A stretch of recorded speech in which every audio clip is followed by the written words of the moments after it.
भुईमुग, मोहरी, सोयाबीन, सूर्यफूल, करडई, सरकी, राईस ब्रॅन, पाम व पॉमोलिन, खोबरे, तीळ, मका, बहुस्रोत खाद्य वनस्पती तेल व वनस्पती अशा प्रत्येक खाद्यतेल व मेद यांना आस्थापनेचा आकार व उलाढाल विचारात न घेता हा आदेश लागू आहे. महाराष्ट्रामध्ये आजच्या डेटला खाद्यतेल उत्पादक जे आहेत सेंट्रल लायसन्स आहे 212, महाराष्ट्राचे म्हणजे स्टेट लायसन्स आहे 285, असे 497 मॅन्युफॅक्चरर्स आपल्या महाराष्ट्रामध्ये रजिस्टर्ड आहेत. प्रमुख निर्देश याच्यामधले जे मेजर बाबी आहेत, प्रथम जे आहे रजिस्ट्रेशन आणि लायसन्सेस मॅन्डेटरी आहे. शेड्यूल 4 पार्ट 2 याच्यानुसार प्रोडक्शन करणं हे मॅन्डेटरी आहे. आपण याच्यावर अगोदर काही चर्चा केलेली आहे. विक्रीचे स्वरूप जे आहे, खाद्यतेलाची विक्री केवळ आणि केवळ सीलबंद, छेडछाड स्पष्ट व पूर्ण लेबल असलेल्या वेष्टनातूनच करणं अपेक्षित आहे. म्हणजे याचा अर्थ सुट्टं तोल तुम्हाला विकता येत नाही. सुट्टे आणि वेष्टन रहित विक्रीस प्रतिबंध आहे. हा रेग्युलेशननुसार आहे. हे आज मी नवीन आहे ते रेग्युलेशननुसारच आहे. सुट्ट्या स्वरूपातील तेल रवाना करणारा उत्पादक, दिस इज ऑल्सो इम्पॉर्टंट, म्हणजे जो सुटो तेल ट्रान्सपोर्ट करतो म्हणजे जो सेल करतो तो उत्पादक अथवा वितरक हा मूळ उल्लंघन करता असतो. He is basically basic offender. आणि त्याचबरोबर कलम 26 व 27 वरून त्याच्यावर जबाबदारी निश्चित करण्यात येते. किरकोळ विक्रेत्याने म्हणजे जे कोणी आपण म्हणतो की किराणा दुकान असेल, छोटं सुपर मार्केट असेल, जे कोणी असेल, विनाशील अथवा छेडछाड झालेली खेप नाकारणं अपेक्षित आहे.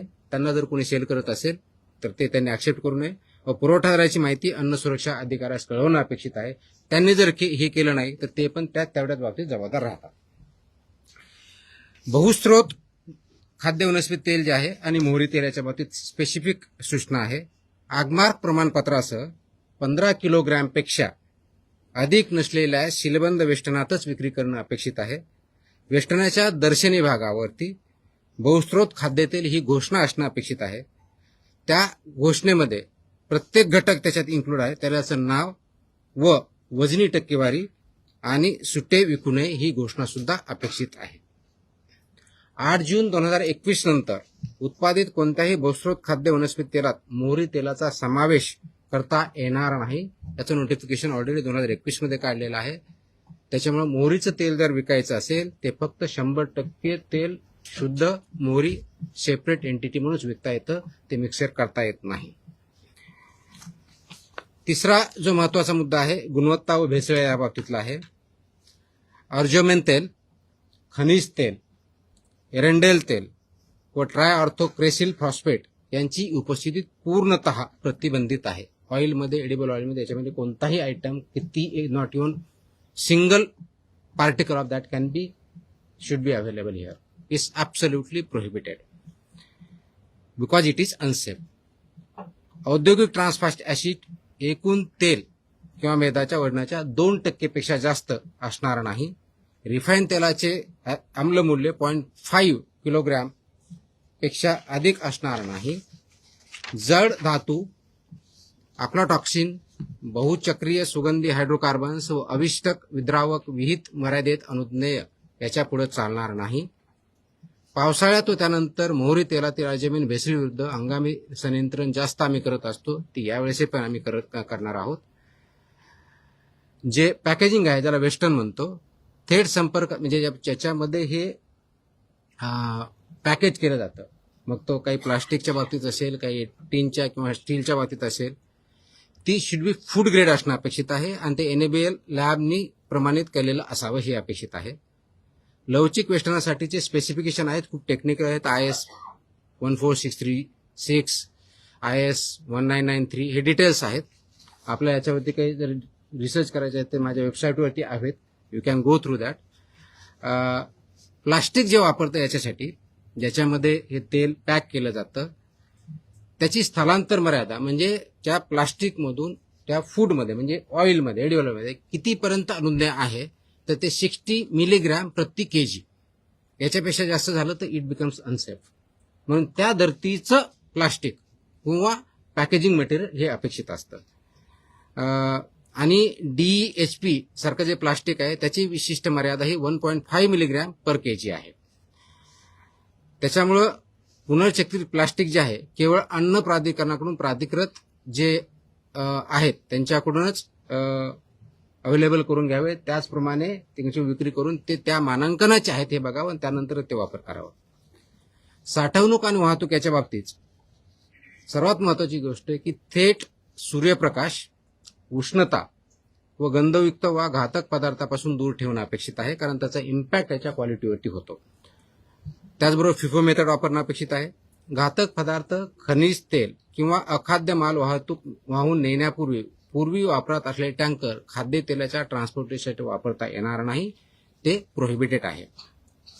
आता हे सगळं करण्याची आम्हाला गरज का वाटली, हा एक म्हणजे ही ऑर्डर काढण्यापाठीमागची आवश्यकता का वाटली, त्याच्यामध्ये 3 मेजर बाबी ज्या आम्हाला आढळल्या. मी तुम्हाला 12 टोटल सांगितलं, पण त्याचं 3 मेजर याच्यामध्ये आम्ही जर कॅटेगरायझेशन जर केलं तर लक्षात येतं की सुट्टं तेल आणि वेस्टर्न रहित खाद्यतेल याचा सेल होतोय आणि ते कन्झम्पशन होतंय, हे खूप मोठ्या प्रमाणात चालतं, ते अलाउड नाहीये. ही त्याच्यातली एक सर्वात महत्वाची बाब आहे.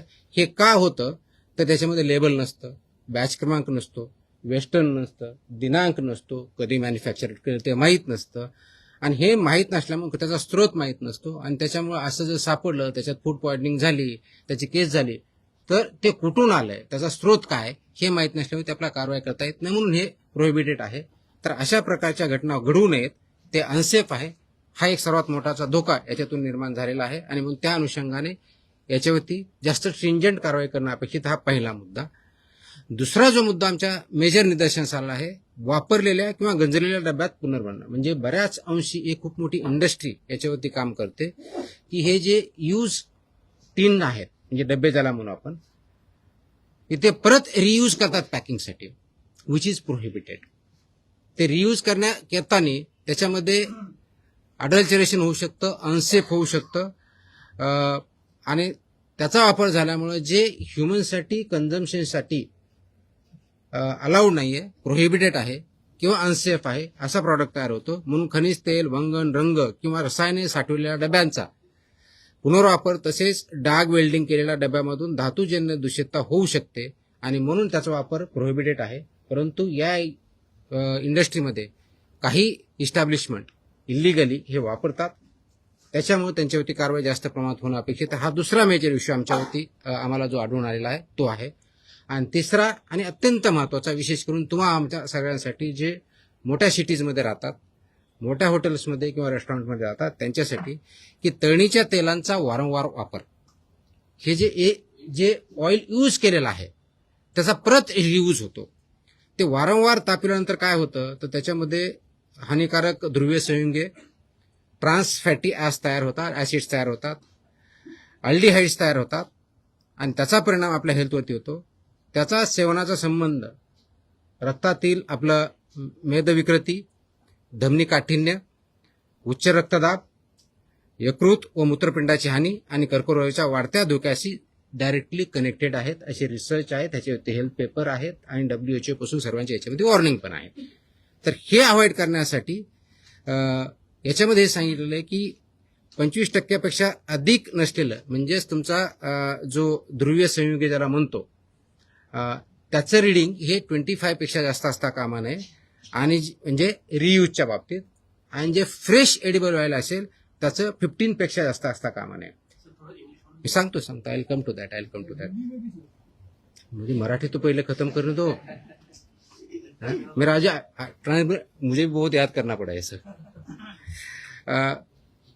So this is important and this is consumed by everybody. हे जर आदेश पाळले नाहीत, म्हणजे हे रेग्युलेशन 2011 पासून, काही 2018 पासून, काही 2021 पासून, जे मी ऑलरेडी मेन्शन केले त्या ऑर्डरमध्ये आहेत. माझी ऑर्डर इंग्लिशमध्ये आहे आणि मराठीमध्ये आहे. सो ज्यांना जी समजेल त्याप्रमाणे आपण करत आहोत.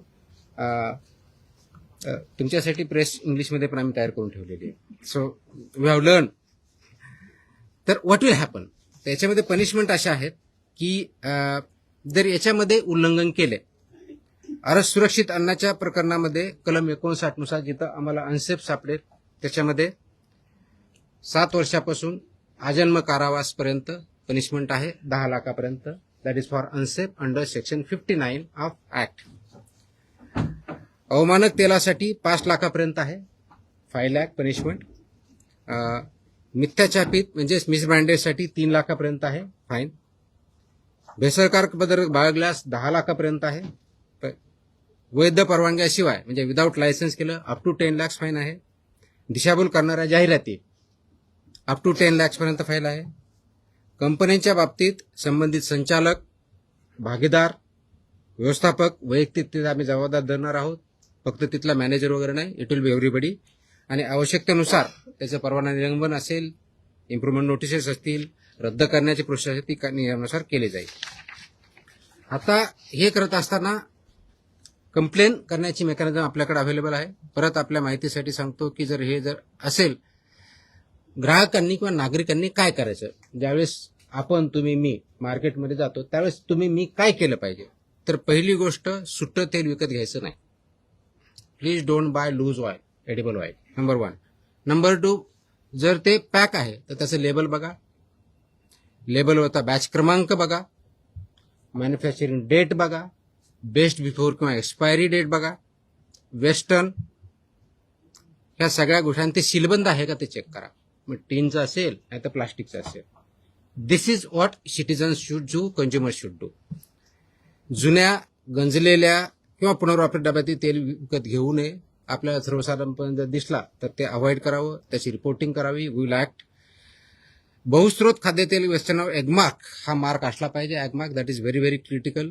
आणि घटक तेलांची टक्केवारी असावी. बहुमूल्य म्हणजे 2 तेलांचं एकत्र आहे, त्याच्या डिटेल्समध्ये मोर दॅन 2 अलाउड नाहीये. त्याच्यामध्ये दोन्हीचं पर्सेंटेज, नाव आणि पर्सेंटेज लिहायचंय. त्याच्यामध्ये कोणत्या तरी एकाचं नॉट मोर दॅन 20% असलं पाहिजे. रिमेनिंग 80% पाहिजे. तर नॉट मोर दॅन 20% एक दुसरा अलाउड नाहीये, हे आपण बघायचं. त्याच्यामध्ये त्याचं नाव पाहिजे, त्याचं पर्सेंटेज पाहिजे, ॲगमार पण त्याच्यावरती पाहिजे. आणि तळणीचं तेल वारंवार वापरायचं नाहीये. म्हणजे बऱ्याच वेळेस आपण ते घरात सुद्धा वापरत असतो, तर ते पण ते अवॉइड करावं. त्याचे सुद्धा इम्पॅक्ट आपल्या हेल्थवरती होतात. तक्रार करण्यासाठी ऑफकोर्स complaints.mahadfda.in हा आहे. आपला टोल फ्री क्रमांक 1800-222-365 आहे. फसाईचा टोल फ्री नंबर 1800-112-100 हाही आहे. आणि फूड सेफ्टी कनेक्ट, हे ऑल 4 मीन्स आपल्याकडे अवेलेबल आहे. त्याच्यातून करायचंय. माझा व्हाय हा जो प्रश्न आहे की हे का, तर माझ्यामध्ये असं मी कोड दिलेला आहे, तो थोडा लॉंग आहे, पण त्याचं शॉर्टमध्ये मी सांगतो की हा फक्त इश्यू फसवणुकीपुरता मर्यादित नाही आहे. हा जो इश्यू आहे फक्त फसवणूक किंवा कुणाच तरी पैसे कमवणं किंवा पैशाच्या बाबतीत करणं याच्यापुरता मर्यादित नाहीये. तर अर्जेमेन जे आहे अडल्चरंट, याच्यामुळं एपिडेमिक आता अनेक वर्षापूर्वी तयार झाले आहेत. एपिडेमिक, ड्रॉप्सी, उद्रेक होऊन हृदय निकामी होणे असे प्रकार घडलेले आहेत. काचबिंदू व मृत्यू असे परिणाम झालेले आहेत. गंजलेल्या व डाग वेल्डिंग केलेल्या डब्यातून शिसे तेलात उतरतं, ज्याला आपण ब्लेड म्हणतो, जे बालकाच्या मेंदू विकासावरती परिणाम करतं. वारंवार तापविलेल्या तेलातील ट्रान्स फॅटी ऍसिड व ऑक्सिडीकरणामुळे धमनी काठिण्य ज्याला म्हणतो, उच्च रक्तदाब, यकृत व मूत्रपिंडाची हानी, पक्षघात आणि कर्करोगाच्या वाढत्या संसर्गाचे याचे रिलेशन इस्टॅब्लिश झालेले आहेत. त्याच्यावरती खूप मोठे पेपर्स आहेत, वेगवेगळ्या संस्थांचे त्याच्यावरती रिपोर्ट आहेत. आणि हे परिणाम तुम्हाला एक दिवसात दिसणार नाही. Over a period of time याचा इम्पॅक्ट आपल्या बॉडीवरती, हेल्थवरती दिसतो. ते वर्षांवरती साचत जातात आणि हे म्हणून हे गंभीर आहेत आणि हे आरोग्याशी खेळणारे आहेत. आणि आरोग्याशी खेळणारे असल्यामुळं ते अवॉइड करण्यासाठीच, ते प्रिव्हेंट करण्यासाठीच हे रेग्युलेशन आलेले आहेत, आणले आहेत. जो प्रिव्हेन्शन ऑफ अडल्चरेशनपासून सेफ्टी अँड स्टँडर्डपर्यंत आपण ऍक्ट आणला आणि त्याचे रेग्युलेशन केले, त्याच्या पाठीमागचा उद्देश आहे. त्याचं इम्प्लिमेंट करणं आणि स्ट्रिंजंटली इम्प्लिमेंट करणं गरजेचं आहे. त्या अनुषंगाने हे आदेश आज आम्ही महाराष्ट्रामध्ये इम्प्लिमेंट केलेले आहेत. याचा अर्थ याच्या अगोदर नव्हते का? डेफिनेटली होते, पण एका बऱ्याच याच्यामध्ये असं होतं की आम्हाला कोणते कोणते रेग्युलेशन लागू आहेत, काय लागू आहेत, आम्ही बघायचं का त्यांनी बघायचं, असे काही क्वेश्चन निर्माण झाले होते. तर नागरिकांना याच्यातून माहिती पडावी. जे याच्यामध्ये FBOs आहेत, फूड बिझनेस ऑपरेटर्स, त्यांनाही पूर्णपणे माहिती व्हावं आणि आमच्या अधिकाऱ्यांनीही त्याप्रमाणे इम्प्लिमेंट करावं, हा याच्या पाठीमागचा उद्देश.